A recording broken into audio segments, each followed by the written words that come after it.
Greetings, fellow Whovians. Whovian Queen here. Hope I'm having a good week so far. Well, look, the 11th Doctor era now continues on with the mini-episodes, Space and Time. So, let's take a look at the plot of Space first. Amy's trying to get the Doctor's attention while he fixes the TARDIS. She discovers that her husband Rory is helping the Doctor by installing thermal couplings underneath the glass floor of the TARDIS.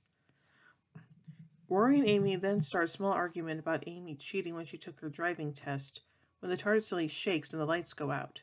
The Doctor asks Rory if he dropped a thermal coupling, which Rory admits to and apologizes for doing. Amy then apologizes as well and, at the Doctor's confusion, explains that Rory was looking up her skirt through the glass floor when he dropped the thermal coupling. The Doctor then notes that they have landed through emergency materialization, which should have landed the TARDIS in safest space available. Lights come on, revealing another TARDIS inside the control room. The TARDIS has materialized inside itself. The Doctor experimentally walks through the door of the TARDIS inside the control room, and instantly walks back into the control room through the door of the outer TARDIS. The Doctor tells Rory and Amy that they are trapped in a space loop, and that nothing can enter or exit the TARDIS ever again. Despite the Doctor's words, another Amy enters through the TARDIS door, saying, "Okay, kids, this is where it gets complicated." And now on to the plot of Time. The other Amy reveals that she is from a few moments in the future, and is able to come into the current outer TARDIS because the exterior shell of the TARDIS has drifted forwards in time.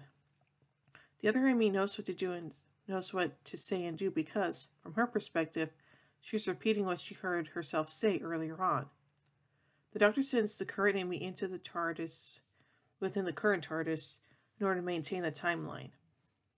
The two Amys take a moment to flirt with each other before the current one departs, much to the Doctor's exasperation.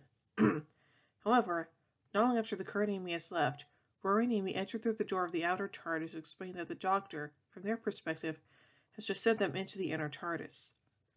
The current Doctor probably sends the current Rory and the now current Amy through the inner TARDIS. The Doctor explains that he will set up a controlled temporal implosion in order to reset the TARDIS. In order to do so, he must know which lever to use in the control panel. Moments after he speaks, another Doctor enters through the outer TARDIS door and tells him to use the wibbly lever, which he quickly operates. Then steps into the inner TARDIS to tell his past self which lever to use. The inner TARDIS dematerializes while the outer TARDIS, being the same TARDIS, does the same. And the Doctor assures Amy and Rory that they are now back in normal flight, and then advises Amy to put some trousers on. Yeah. So anyway, let's look at the production of this episode. Doctor Who had previously aired two related specials for Comic Relief. The first was the 1999 spoof The Curse of Fatal Death, which was also written by Stephen Moffat. Spin-off series Sarah Jane Adventures produced its own mini-episode from Oxychloroquine Alpatorius with Love for the 2009 Comic Relief appeal. Unlike The Curse of Fatal Death, space and time are considered to be canonical. The canonicity of the two mini-episodes was affirmed by Moffat in Doctor Who magazine. Moffat stated that, unlike The Curse of Fatal Death, Space and Time was not a spoof or a sketch, but rather a little miniature story in the style of the Children in Need mini-episodes. He described it as a moment of life aboard the TARDIS, but obviously life about the TARDIS instantly gets you into terrible jeopardy, and causality is threatened. As I'm sure it is every day when they get up and have their coffee.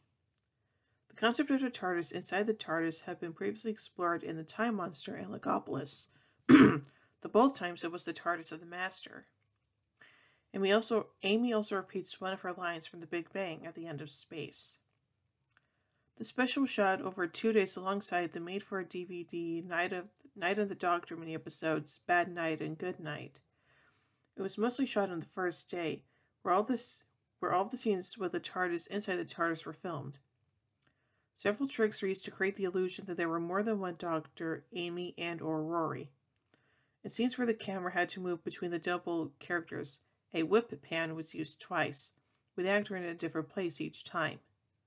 The two shots were then edited together into one seamless take.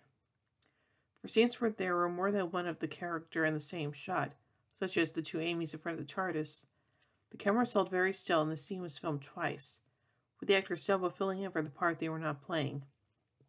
The doubles were also used briefly in scenes where the characters' backs were to the camera, such as when the Doctor, Amy, and Rory watched future Amy and Rory enter the TARDIS.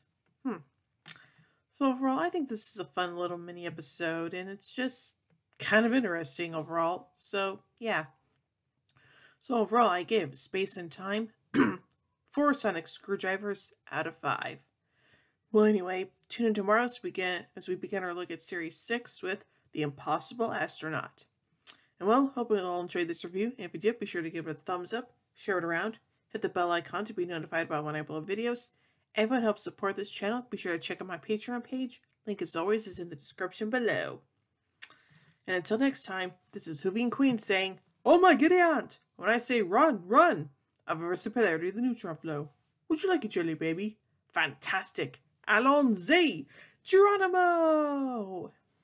Bow ties are cool, fezzes are cool, and Stetsons are cool.